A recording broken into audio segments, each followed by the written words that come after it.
नमस्कार, बातमी जनतेच्या कर्णधार न्यूज। जमिनी भूसंपादन करण्यात आलेले आहेत। याची जी संयुक्त मोजणी व्हायला पाहिजे होती किंवा संयुक्त मोजणी करताना लोकांना विश्वासात घ्यायला पाहिजे होतं, लोकांना त्या ठिकाणी माहिती द्यायला पाहिजे होती।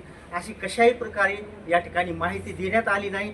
अत्यंत चुकीच्या पद्धतीनं आणि लोकांना विश्वासात न घेता ही केलेली संयुक्त मोजणी या ठिकाणी आपण रद्द करावी आणि ज्या गुन्हेगारी पद्धतीनं या ठिकाणी लोकांना फसवण्यात आलेलं आहे, जी माफिया प्रॅक्टिस विभागीय आयुक्ताच्या कार्यालयाने केली आहे, त्याची या ठिकाणी सविस्तर चौकशी झाली पाहिजे। त्यांनी आजपर्यंत जे केलेले भ्रष्टाचार आहेत ते सगळे गंगाखेडच्या जनतेला माहीत आहेत आणि त्यांची प्रॅक्टिस सुद्धा लोकांना माहीत आहे। त्यामुळे आमचा या ठिकाणी असं म्हणणं आहे की प्रत्येक गोष्टीवर जराशाला जर CBI आणि ED जर विरोधी पक्षांवर आणि विरोधकांकर लावत असेल तर अशा मातब्बर अधिकाऱ्यांवर तुम्ही ED का लावत नाही? यांची सुद्धा ED ची चौकशी करून यांचे काय जे म्हणजे संपत्ती आहे ही संपत्ती लोकांच्या समोर आली पाहिजे, या प्रकारची आम्ही या ठिकाणी मुआवजा दिलाय। मला असं वाटतं कुठलाही अधिकारी इतका अनैसर्गिकरित्या आणि चुकीचं वागत असेल तर त्याची गंभीर दखल या माननीय जिल्हाधिकाऱ्यांनी घेतली पाहिजे, त्याची पूर्ण चौकशी या ठिकाणी केली पाहिजे। अनेक घरं जी आहेत त्यांचा पूर्ण मुआवजा दिला नाही, त्यांचे सगळे रेकॉर्डवर त्या ठिकाणी घेतलं नाही आणि त्याचं स्वतंत्र अवॉर्ड पास करावं ही देखील आमची या ठिकाणी मागणी आहे।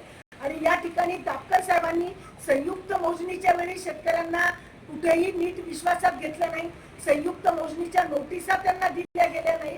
आज आश्चर्याची गोष्ट म्हणजे परभणी गंगाखेड शहरात जे काय बाजारभाव सध्या चालू आहे, अनेक रजिस्टच्या खरेदी खतं दाखवण्यात आली, 37 गुंठ्याचं खरेदी खत दाखवण्यात आलं, परंतु त्याची नोंद दापकर साहेबांनी केली नाही।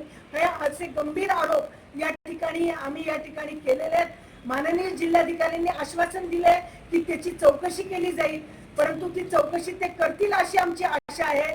परंतु आज गंगाखेड मधला बाधित जो शेतकरी असेल किंवा घरमालक असेल तो या ठिकाणी गप्प बसणार नाही। येत्या काळात आम्ही तीव्र आंदोलन करणार आहोत, सर्व बाधित लोकांचा मेळावा घेणार आहोत आणि दाखवून देणार आहोत सरकारला की खालच्या पातळीवर गंगाखेड स्तरावर कसं चुकीचं काम केलं जात आहे।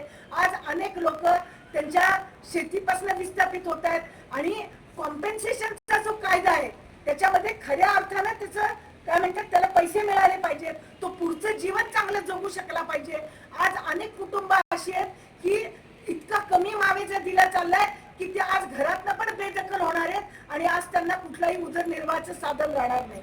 माझं म्हणणं आहे सरकार बोलतंय आणि वागतंय आणि 2013चा भूसंपादनचा कायदा जणू काही सरकारनं गुंडाळून ठेवलाय, तो नुसता काय म्हणतात त्याचं फक्त छापील पुस्तक आहे, त्याची अंमलबजावणी कुठंच सरकार करत नाही। ही अतिशय गंभीर गोष्ट आहे आणि त्याचा आम्ही या ठिकाणी जाहीर निषेध करतो। नमस्कार, बातमी जनतेचा कर्णधार न्यूज पुढील बातमी पहा लाईव्ह।